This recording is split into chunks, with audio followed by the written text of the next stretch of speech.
Well, I think Indonesia has a very good chance to qualify for the World Cup. They've improved a lot compared to previous years. There's great potential in their team with many talented young players. Kali ini orang Malaysia mengakui kehebatan pemain sepak bola Indonesia yang bisa lolos ke ajang Piala Dunia. Tahun lepas, pasukan bawah 23 Indonesia kalahkan Korea untuk ke separuh akhir Piala Asia 2024 bawah 23 tahun.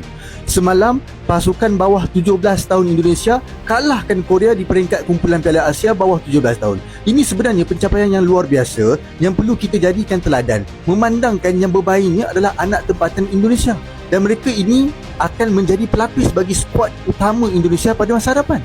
Kalau kita nak lahirkan lebih ramai pemain tempatan berkualiti untuk menyaingi pemain asing dalam skuad utama kebangsaan, maka amatlah penting untuk kita fokus perkasakan pemain tempatan di peringkat bawah akar umbi ini.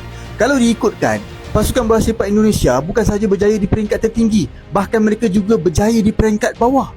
Jadi kita di Malaysia pun kena pulun habis persiapkan pemain ubi tempatan kita ni supaya kelak mereka dapat bantu skuad utama. Setuju tak? Lolosnya Indonesia ke Piala Dunia merupakan peristiwa bersejarah yang menggetarkan jiwa seluruh masyarakat Indonesia. Setelah puluhan tahun menjadi penonton setiap pesta sepak bola terbesar dunia, akhirnya Garuda kembali mengudara di pentas dunia, membawa serta harapan, kebanggaan, dan semangat jutaan rakyat Indonesia. Kepastian Indonesia lolos ke Piala Dunia U17 2025 di Qatar didapatkan setelah menang besar atas Yaman. Menghadapi Yaman di Prince Abdullah Al Faisal Stadium, Jeddah, dalam lanjutan Piala Asia U17 2025. Timnas menang 4-1. Ke rumah Pak Markum bareng si Madun. Assalamualaikum, Firdun. Yes, Alhamdulillah timnas Indonesia dengan perkasanya mengalahkan Yaman dengan skor sangatlah 4-1. Gol-gol diciptakan oleh Zahabi Goli, Alberto, dan 2 gol diciptakan oleh Evandra Florasta. Dengan begitu Indonesia lolos ke 8 besar Piala Asia U17 dan juga resmi menjadi salah satu kontestan di Piala Dunia U17 di Qatar tahun ini. Alhamdulillah guys, kita lolos untuk pertama kalinya lewat jalur kualifikasi. Congrats Coach Nova, congrats Putu Panji dan kawan-kawan. Kemenangan ini harus kita syukuri dan semoga menular ke abang-abangnya di timnas senior nanti. Gimana guys komentarnya? Sikat! Menang 4-1 atas Yaman, Indonesia lolos ke Piala Dunia U17. Indonesia berhasil memenangkan pertandingan lawan Yaman U17 dengan sempurna. Pada awalnya Indonesia mencetak keunggulan melalui gol spektakuler Goli. Lalu beberapa menit berselang, tendangan Goli berhasil dibedakan oleh Fadli untuk jadi gol. Yaman sempat perkecil ketertinggalan melalui penalti, tapi pada babak kedua, Indonesia memperlebar jarak lagi lewat penalti Evandra. Evandra lagi-lagi memperbesar keunggulan Indonesia melalui gol keduanya. Skor akhir 4-1 yang membuat Garuda Muda lolos ke 8 besar Piala Asia U17 sekaligus meraih tiket Piala Dunia U17. Sedikit informasi, Asia punya kuota 8 tim di Piala Dunia U17. Sementara grup C Piala Asia U17 2025, di mana timnas Indonesia U17 naik ke peringkat 1 dengan mengoleksi total 6 poin setelah berhasil membantai Yaman malam ini dengan skor akhir 4-1. Iya, definisi permainan total football di babak pertama yang ditampilkan oleh timnas Indonesia U17 berhasil membungkam Yaman di babak pertama, dan di babak kedua timnas Indonesia U17 mampu memanfaatkan kelengahan dari lini pertahanan Yaman sehingga kita mampu menambah 3 gol lagi.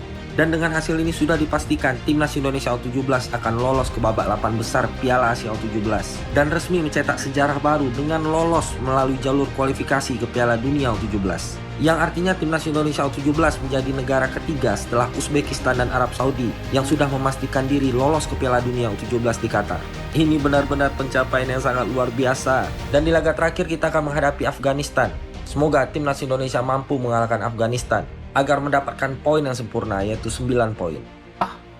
Indonesia layak ke semifinal buat pertama kali. Satu lagi, menjadi satu lagi negara ASEAN yang berjaya imbang lawan Korea.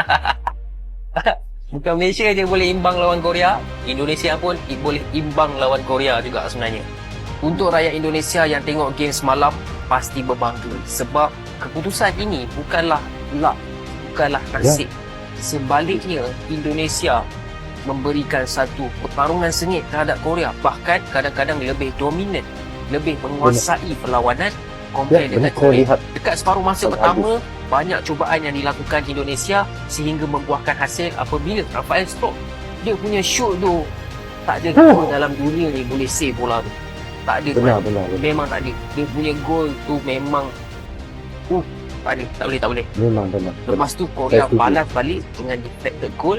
And ingatkan dah habis dah sampai half time. Tiba-tiba Struijk score gol yang kedua secara tiba-tiba, secara dari mana-mana. Okay, so dia score 2, half time berakhir 2-1. Dekat separuh masa kedua sebenarnya Struijk boleh hat-trick.